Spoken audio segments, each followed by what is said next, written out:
Is it on? All right. Well, thank you very much. I thank the Energy and Commerce Committee for having this hearing. And while in Texas, if you're around Representative Pfluger and Representative Weber and Representative Burgess and Representative Crenshaw, you hear a lot and have had the pleasure of hearing how everything is bigger and better in Texas in every way that you can imagine. However, let me say that I grew up in Texas around San Antonio, started at San Antonio Junior College at 16, enlisted in San Antonio, have all my education from San Antonio, but I realized I was threatening the reputation of Texas, that it's bigger, and so I went to a smaller state. In the spirit of qualifying the states we represent, Representative Peters mentioned solar in California, and McMorris-Rogers mentioned hydropower. So I just want to take the opportunity to say that that smaller state that I moved to, Iowa, has 50% of its energy from renewables. And we are an energy exporter, so Iowa's an energy state along with Texas. But also that Iowa has 50% of its energy, over 50% electricity is generated from wind power, Representative Pfluger. But I will give Texas credit because overall does produce the most wind power of all states.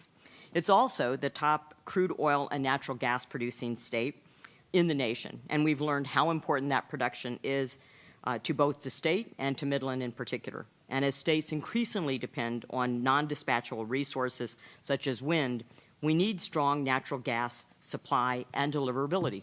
Why? For 2021, the U.S. Energy Information Administration reported that total U.S. primary energy consumption was equal to, anybody have a guesstimate?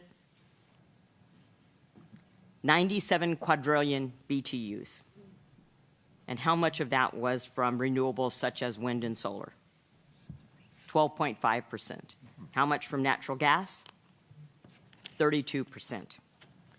And we know, having gone to both COP26 and COP27, everyone around the globe acknowledges that energy demand, global energy demand, is increasing despite advances in energy efficiency. Mr. Savada, you mentioned health risk associated with the oil and gas operations and also from climate change.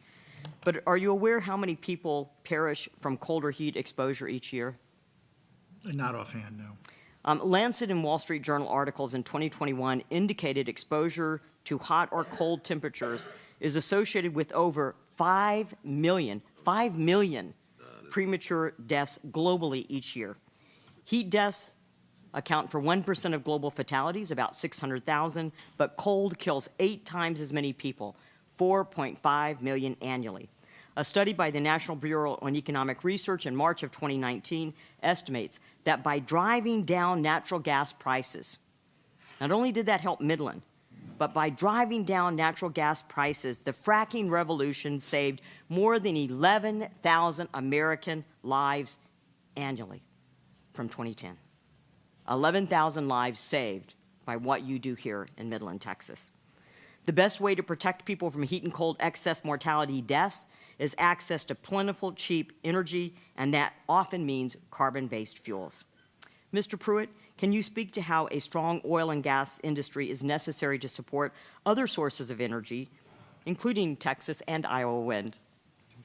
Yes, as I mentioned earlier, the components of the renewable machines, whether it's the massive wind turbines that you've all seen that populate West Texas and the Panhandle, or solar panels, or the wires that are built to transmit remote renewables to consuming markets like the San Antonio area where you hail from, or from the Panhandle to DFW, petroleum's critical in all of that. And without this idea that the world can survive on renewables without petroleum is just unrealistic, as Dr. Zavada said, because of the components that go to make it and the enabling of those, the construction of and the management operation of renewables is tied to petroleum.